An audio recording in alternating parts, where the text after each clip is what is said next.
مسهل الكونين والثقلين والفريقين والجميع العالمين يا حبيبي المصطفى كريم قاصدنا واغفر لنا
halaman 88 ya. Babu naumir rijali fil masjid. Di pertengahan ada babu naumir rijali fil masjid halaman 88. Bismillahirrahmanirrahim. Alhamdulillahirabbil alamin wassalatu wassalamu ala sayyidil mursalin wa ala alihi wa sahbihi ajma'in. Qala al-musannif radhiyallahu anhu ila an qala babu naumir rijali fil masjid. Wa qala Abu Qilabah an Anas qadima rahtun من عقل على النبي صلى الله عليه وسلم فكانوا في الصفة وقال عبد الرحمن ابن أبي بكر كان أصحاب الصفة الفقراء وبسند متصل إلى الإمام البخاري قال حدثنا مسدد قال حدثنا يحيى عن عبيد الله قال حدثني نافع قال أخبرني عبد الله أنه كان ينام وهو شاب أعزب لا أهل له في مسجد النبي صلى الله عليه وسلم وبه لي قال حدثنا قتيبة ابن سعيد قال حدثنا عبد العزيز قال حدثنا عبد العزيز ابن أبي حازم عن أبي حازم عن سهل ابن سعد قال جاء رسول الله صلى الله عليه وسلم بيت فاطمة فلم يجد عليا في البيت فقال أين ابن عمك قالت كان بيني وبينه شيء فغاضبني فخرج فلم يقل عندي فقال رسول الله صلى الله عليه وسلم لإنسان انظر أين هو فجاء فقال يا رسول الله اللهم صل عليه وسلم هو في المسجد راقد فجاء رسول الله صلى الله عليه وسلم وهو مضطجع قد سقط رداءه عن شقه وأصاب تراب فجعل رسول الله صلى الله عليه وسلم يمسحه عنه ويقول قم أبا تراب قم أبا تراب وبه لي قال حدثنا يوسف ابن عيسى قال حدثنا ابن فضيل عن أبيه عن أبي حازم عن أبي هريرة قال لقد رأيت 70 من أصحاب الصفة ما منهم رجل عليه رداء إما إزار وإما كساء قد ربطوا في أعناقهم فمنها ما يبلغ نصف الساقين ومنها ما يبلغ الكعبين فيجمعه بيده كراهية أن ترى عورته باب الصلاة إذا قدم من سفر وقال كعب ابن مالك كان النبي صلى الله عليه وسلم إذا قدم من سفر بدأ بالمسجد فصلى فيه وبه لي قال حدثنا خلاد ابن يحيى قال حدثنا مسعر قال حدثنا محارب ابن دثار عن جابر ابن عبد الله قال أتيت النبي صلى الله عليه وسلم وهو في المسجد قال مسعر أراه قال الضحى فقال صلي ركعتين وكان لي عليه دين فقضاني وزادني. باب إذا دخل المسجد فليركع ركعتين وبه إليه قال حدثنا عبد الله بن يوسف قال أخبرنا مالك عن عامر بن عبد الله بن الزبير عن عمرو بن سليم الزرقي عن أبي قتادة السلمي أن رسول الله صلى الله عليه وسلم قال إذا دخل أحدكم المسجد فليركع ركعتين قبل أن يجلس. سبحانك لا علم لنا إلا ما علمتنا إنك أنت العليم الحكيم. سبحانك لا نحصي ثناء عليك أنت كما أثنيت على نفسك فلك الحمد. Alhamdulillahi rabbil alamin. Segala puji hanya untuk Allah Subhanahu wa taala. Melanjutkan daripada pembahasan kita, alhamdulillah masih dalam kitab Sahihil Bukhari. Berkata al-musannif pengarang kita, penyusun daripada kitab ini Al-Imam Al-Bukhari dalam kitabnya Babu Naumir Rijal. Bab, ada satu bab khusus Imam Bukhari sebutkan dalam kitabnya, yaitu bab tentang naumur rijal fil masjid, tidurnya laki-laki di masjid, ya. Bab tentang itu boleh apa tidak gitu ya, pernah nggak terjadi di zaman Rasulullah SAW. Wa qala Abu Qilabah an Anas qadima rahtun min uqlin ala Nabi sallallahu alaihi wasallam fa kanu fi suffah. Berkata Abu Qilabah ya, Abu Qilabah berkata daripada Anas, Sayyidina Anas radhiyallahu anhu berkata, qadima rahtun min uqlin, pernah datang suatu rombongan dari suatu daerah yang namanya Uqlin ala Nabi sallallahu alaihi wasallam fa kanu fi suffah. Ketika itu para sahabat lagi di suffah. Apa itu suffah? Ya, suffah itu apa? Itu teduhan ya, teduhan di samping masjid, teduhan di samping masjid, ada masjid ya, pinggiran teras gitu ya, teduhan. Jadi dibikin teduhan buat orang berteduh, bukan di dalam masjid tapi di samping masjid. Suffah.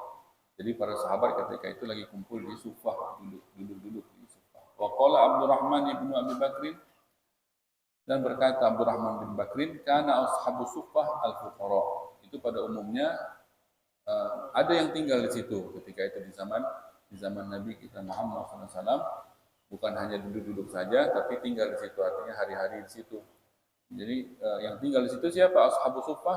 Yang tinggal di situ pada umumnya adalah al-fuqara, yang enggak punya rumah, yang enggak punya apa, orang sahabat-sahabat Nabi kita Muhammad SAW, maka tidurnya di situ, hidupnya di situ, hari-harinya di situ. Jadi sholatnya dekat, ntar kalau ada majlis sama Nabi kita Muhammad SAW hadirnya dekat. Jadi fuqara, mereka tinggal di situ. Apa hadisnya? Wa bihi qala hadatsana. Dengan sanad yang tersambung kepada Imam Bukhari berkata Musaddad. Qala hadatsana Musaddad, kata Imam Bukhari. Qala hadatsana Yahya an Ubaidillah qala hadatsani Nafi' qala akhbarani Abdullah annahu kana yanamu wa huwa syabun a'zab la ahla lahu fi masjidin Nabi sallallahu alaihi wasallam. Berkata akhbarani Abdullah annahu, sungguhnya ya, ini dari Nafi' ya, bahwasanya Abdullah tersebut kana ya menceritakan tentang dirinya, kana yanamu, bahwasanya saya tidur ya, dia tidur, dirinya maksudnya, wa huwa syabun, ketika itu saya masih muda, a'zab ya, belum menikah, la ahlalahu, tidak punya keluarga. Ya, tidurnya di mana? Fi masjidin Nabi Muhammadin sallallahu alaihi wasallam. Ini dua dalil udah. Yang pertama tadi ashabus suffah tidurnya di pelataran masjid ya. Itu boleh berarti kan? Yang kedua ini juga bahwasannya Abdullah tersebut ketika muda di zaman itu ya, belum ada keluarga, belum berumah, tidurnya gitu juga di masjid. Di masjidnya siapa? Di masjidnya Nabi kita Muhammad sallallahu alaihi wasallam. Berarti kelihatan sama Nabi Muhammad SAW, berarti nggak apa-apa gitu ya. Nggak apa-apa. Yang berikutnya hadis yang ketiga. Jadi dikumpulkan hadis-hadis tersebut di dalam bab ini ya. Yang ketiga, wa bihi qala haddatsana Qutaibah. Ibnu Sa'id qala haddatsana Abdul Aziz Ibnu Abi Hazim an Abi Hazim an Sahlin ibni Sa'din qala. Sahlin ibni Sa'din berkata, Ja'a Rasulullah sallallahu alaihi wasallam. Datanglah Nabi kita Muhammad sallallahu alaihi wasallam ketika itu. Ini Sahal bin Sa'ad ya yang berkata. Datang ke mana? Datang Baita Fatimah, datang ke rumahnya Sayyidatina Fatimah, anak putri daripada Rasulullah SAW. Ketika itu ya, datang. Falam yajid aliyan. Ketika datang Nabi kita Muhammad SAW, ketika itu falam yajid aliyan. Di rumah Sayyidatina Fatimah mau nyari Sayyidina Ali, falam yajid, nggak ketemu, nggak ada Sayyidina Ali, nggak ada. Falam yajid aliyan fil bait. Di rumah tersebut tidak ada Sayyidina Ali. Faqala, maka bersabda Nabi kita Muhammad sallallahu alaihi wasallam, aina ibnu ammika? Aina, di mana ibnu ammika? Sepupu ammuki ya. Aina ibnu ammuki? Di mana sepupumu? Sepupu ya. Aina ibnu ammiki? Ya. Di mana sepupumu? Maksudnya adalah ponakan sepupu ya. Boleh dalam bahasa Arab gitu ya. Sepupu itu kan ibnu am. Yang sepupu adalah, sebenarnya yang sepupu adalah Nabi Muhammad SAW-nya kepada Sayyidina Ali. Ali bin Abi Thalib, Nabi kita Muhammad SAW bin Abdullah, kakeknya sama, Abdul Muttalib. Berarti yang sepupu siapa? Yang sepupu adalah antara Sayyidina Ali dengan Rasulullah SAW. Berarti kalau ke Sayyidina Fatimah apa? Ponakan mesan, berarti ponakan mesan. Dalam bahasa Arab boleh, ponakan mesan dikatakan sepupu juga. Gitu ya, boleh nih. Kan dalil nih, kalau ada hadis sama jadi dalil. Ya kan? Gitu juga kan. Kalau di Al-Quran mah jadi dalil. Hal itu ya. Maka boleh nggak kita nyebutkan ponakan mesan kita sepupu? Padahal ayahnya yang sepupu boleh. Ini buktinya sabda Nabi kita Muhammad SAW. Ya, yang sepupu langsung adalah Rasulullah SAW dengan Sayyidina Ali. Sayyidina Rasulullah SAW Muhammad bin Abdullah bin Abdul Muttalib. Sayyidina Ali bin Abi Thalib bin Abdul Muttalib. Ya kan? Nah, ketemu di kakek yang sama. Maka yang sepupuan, kalau kita kakek yang sama kan kita sepupuan ya. Berarti. Nah, Sayyidina Fatimah anaknya Rasulullah SAW. Berarti antara Sayyidina Ali sama Sayyidina Fatimah ponakan mesan. Ponakan mesan. Ini adalah nikah yang terafdol ya. Jadi kalau kita mau nikah sama saudara boleh apa tidak? Boleh. Nikah yang terafdol ya. Kalau dalam kitab fikih, kalau kita belajar bab nikah, itu dia nikah yang sebenarnya yang nikah ada, jadi ada namanya qarabah qaribah, ada qarabah ba'idah. Boleh nggak kita nikah dengan qarabah, dengan kerabat? Ada dua kerabat. Kerabat itu ada dua, ada qarabah qaribah, ada qarabah ba'idah. Kalau dia qarabah qaribah makruh. Kalau kita nikah sama qarabah qaribah itu hukumnya makruh. Tapi kalau kita nikah sama qarabah ba'idah itu afdol.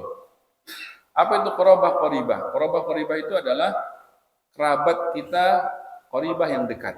Kerabat kita yang dekat itu dia hukumnya makruh kita nikah kepadanya. Siapa itu kerabat kita yang dekat? Karena dia habis kerabat yang dekat ini setelahnya langsung mahram. Jadi kita punya mahram, lingkaran kita ini di sekitar kita, setiap orang daripada kita punya lingkaran tuh orang-orang, namanya mahram-mahram, asobah, mahram-mahram. Itu nggak batal wudu, nggak boleh nikah. Itu dia, namanya mahram-mahram itu ada orang sekitar kita, ya orang terdekat sekali sama kita. Di balik itu satu tingkatan itu namanya qarabah qaribah. Bukan mahram, boleh nikah, tapi jangan, lebih bagus jangan. Siapa mereka? Langsung itu yang pertama adalah sepupu kita. Jadi kalau kita punya sepupu, itu dia boleh nggak kita nikah kepada dia? Boleh. Cuma lebih baik jangan. Lebih baik jangan. Ya, lebih baik jangan. Kenapa? Karena qarabah qaribah. Kenapa? Ada hikmahnya banyak. Hikmahnya banyak. Di antaranya ya macam-macam ya. nanti anaknya bisa ada kekurangannya gitu segala macam. Kalau terlalu dekat nikahnya gitu, misalnya nikah itu biasanya ya, nggak pasti ya, tapi biasanya bisa ada efek kepada anaknya, nanti anaknya ada kekurangannya, ada cacatnya, ada apa gitu. Tapi nggak pasti, ada juga yang nikah biasa aja, nggak masalah, nikah sama mesan nggak masalah. Apa namanya? Makanya hukumnya nggak haram. Sesuatu yang dia berbahaya buat kita, kalau dia bahaya banget pasti diharamkan sama syariat. Tapi kalau bahaya tidak pasti, hanya dimakruhkan saja. Lebih baik dihindari. Ya, lebih baik dihindari. Ya, kayak pakai air itu kan, pakai air panas-panas matahari, kita buka keran, langsung kita siram, itu hukumnya makruh pakai air langsung, biar dia reda dulu, biar dia adem dulu, baru kita pakai buat wudhu. Jangan pas panas-panas buka keran, langsung kita siram, itu bisa penyakit apa, belang, bisa timbul belang tuh dari mata gini, itu sebab karena langsung dari keran gitu, tangan di ujung-ujung jari ada belang, itu kenapa? Itu sebabnya diantaranya karena pakai air panas-panas dari keran langsung disiram. Tapi makruh, kenapa? Karena ada yang pakai nggak apa-apa, makanya hukumnya nggak jadi haram. Nah ini gitu juga, kalau yang nikah ini dikatakan hukumnya makruh nikah sama kerabat qaribah karena tidak pasti, bahayanya tidak pasti. Ada juga yang enggak, ya ada juga, maka dimakruhkan. Setelah itu, satu tingkatan setelah itu, tadi siapa itu yang kerabat qaribah? Kerabat qaribah itu yang sepupu kita, ya kan? Sepupu kita. Tapi kalau yang jauh, kerabat yang baidah hukumnya afdol. Jadi dibalik dia makruh, langsung setelah itu afdol. Kalau kita cari mau nikah yang paling afdol yang mana? Cari kerabat tapi yang baidah, yang jauh. Lebih afdol daripada orang lain, lebih afdol daripada orang lain. Jadi kalau kita nikah kepada orang lain yang kita nggak kenal, nggak ada hubungan nggak ada hubungan nasab sama kita, itu bagus ya kan? Cuman lebih afdol lagi ini. Ada hubungan nasab tapi jauh. Siapa dia? Yang terafdol adalah ini. Keponakan mesan. Jadi bukan mesanan kita, bukan, tapi anak daripada mesanan kita. Keponakan mesan ini. Nikahnya Sayyidina Ali sama Sayyidina Fatimah Zahra adalah contoh nikah terafdol ya dalam syariat Islam ya. Maka afdolnya kita kalau menikah gitu, ponakan mesan. Jadi bahaya itu tidak bisa kena ke kita bisa melindungi keluarga. Ya, keluarga kita tidak di tangan orang lain. Ntar kalau nikah sama orang kita nggak kenal siapa dia. Kalau dia baik, alhamdulillah. Kalau dia jahat, kasihan. Keluarga kerabat kita yang perempuan, ya, kasihan dia, ya, bersama orang yang kita nggak kenal, ya, nggak tahu kita baik atau buruknya. Maka Sayyidina Ali ini ditanya sama Rasulullah SAW kepada Sayyidina Fatimah Zahra, Aina ibnu ammika, mana sepupumu? Padahal ponakan mesan ya. Qalat kana baini wa bainahu syai'.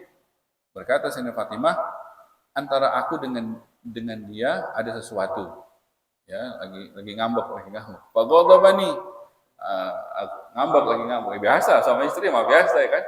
Ya, ada sesuatu antara aku dengannya, ada sesuatu. Faghadabani. Maka terjadi sesuatu kan, ngambeklah gitu ya. Fakharaja, maka Sayyidina Ali keluar dari rumah. Falam yaqil indi. Falam yaqil ini adalah qailulah. Yaqil ini qailulah. Falam yaqil indi. Maka Sayyidina Ali tidak tidur siang di sini. Di rumahku. Kan tidur siang, ada jadwal tidur siang. Kan malamnya ibadah. Tidur siang mesti nih, kalau orang-orang soleh mah tidur siang mesti. Ya, artinya benar-benar perlu. Karena kalau tidur malam itu pasti nggak seperti tidur siang. Bagi orang soleh, artinya tidur malamnya itu dia sedikit. Artinya, habis duha ini, jangan datang ke rumahnya, ganggu itu, tidur itu. Biasanya lebih los, tidur siang lebih los, karena kan nggak ada subuhnya, nggak ada ininya los, zuhurnya kan panjang. Jadi Sayyidina Ali falam yaqil indi, tidak tidur siang di rumahku, kata Sayyidina Fatimah Zahra. Faqala Rasulullah sallallahu alaihi wasallam, bersabda Nabi kita Muhammad sallallahu alaihi wasallam, li insanin, kepada seseorang, undur aina huwa, tolong cari di mana dia. Sayyidina Ali, ya kan, tanya sama seseorang. Faja'a, maka setelah orang tersebut datang, maka datanglah orang tersebut setelah mencari. Faqala, maka berkata, ya Rasulullah, wahai Rasulullah sallallahu, huwa fil masjid. Sayyidina Ali lagi di masjid. Raqidun, lagi tidur. Ini kan dalil yang ketiga. Boleh nggak tidur di masjid? Ya kan? Raqidun, lagi tidur. Faja'a Rasulullah sallallahu alaihi wasallam, maka datanglah Rasulullah sallam wa huwa muttaji'un, sedangkan Sayyidina Ali lagi berbaring. Qad saqata rida'u, saking pulesnya ridanya kan ini yang rida yang di atas ini kan, yang buat syal ya, rida. Bahasa Indonesianya apa rida juga ya? Sorban. Ya, sorban yang ditaruh di pundak ya kan? Di pundak itu saqata rida'u. Tadinya di pundak udah jatuh gitu, jatuh ke lantai. Tadinya di pundak. Ancakihi, jatuh daripada sisi badannya. Wa asabahu turab, maka Sayyidina Ali di badannya terkena turab, tanah. Jadi masjid itu lantainya ketika itu masih tanah, belum ada karpet, lantai juga belum ada semen. Jadi tanah. Jadi bangunannya itu tumpukan tanah aja gitu. Jadi lantainya masih tanah gitu, tanah gembur, tanah yang padang pasir. Kalau di sini kan tanahnya kerak atau basah. Di sana enggak, tanah padang pasir. Jadi Sayyidina Ali pas tidur gitu karena enggak ada ridanya lagi, kena tanahnya kena ke badannya, ke wajahnya.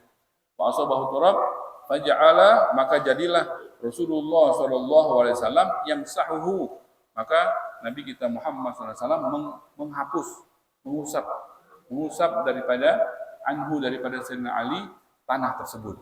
Jadi tanahnya yang kena muka diusap sama Nabi Muhammad sallallahu alaihi wasallam, diusap. Ya, lembut sekali ya Nabi kita Muhammad SAW, diusap, mantunya diusap. Ini tanah, mukanya kotor karena ada tanahnya, diusapin, dibersihin, terus apa? Wayaqul, kemudian sambil berkata, Aba Turab, bangun, ini yang berumuran tanah, bangun, ya Aba Turab, ya ya Aba Turab, disebut gitu. Maka Sayyidina Ali suka disebut Abu Turab ya, karena Nabi kita Muhammad SAW manggil Sayyidina Ali Abu Turab, Aba Turab, ya. Ini dalil yang ketiga. Ya, cukup kira-kira, cukup ya. Ada beberapa dalil lagi, bahwasanya ini hadis ini dikumpulkan oleh Imam Bukhari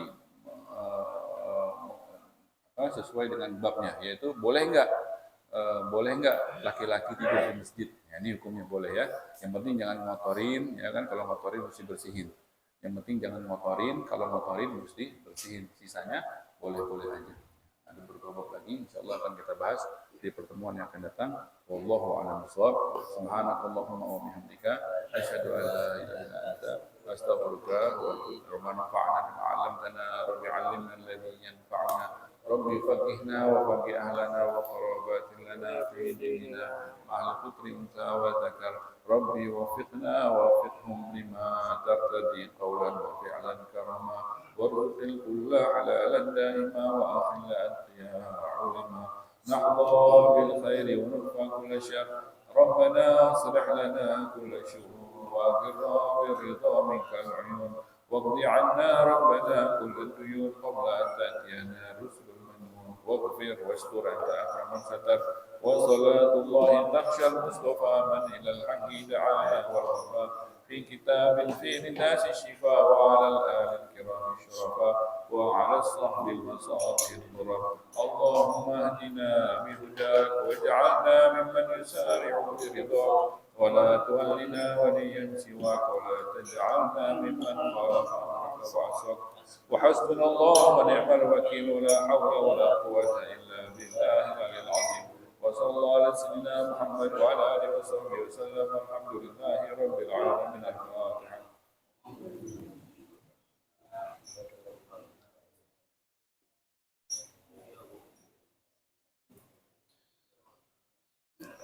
قال رسول الله صلى الله عليه وسلم أفضل ما قلت أنا والنبيون من قبلي لا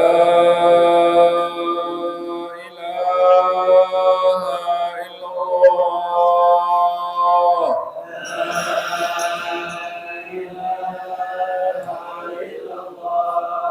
لا إله إلا الله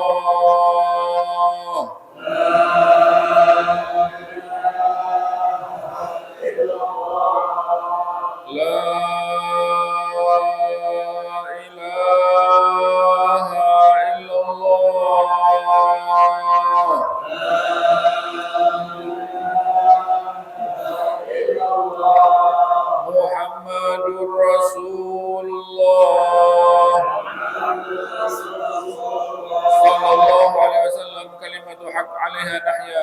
نموت وعليها نبعث إن شاء الله من الآمن. ربنا تقبل منا إنك أنت السميع العليم وتب علينا إنك أنت التواب الرحيم. وصلى الله على سيدنا محمد وعلى آله وصحبه وسلم والحمد لله رب العالمين.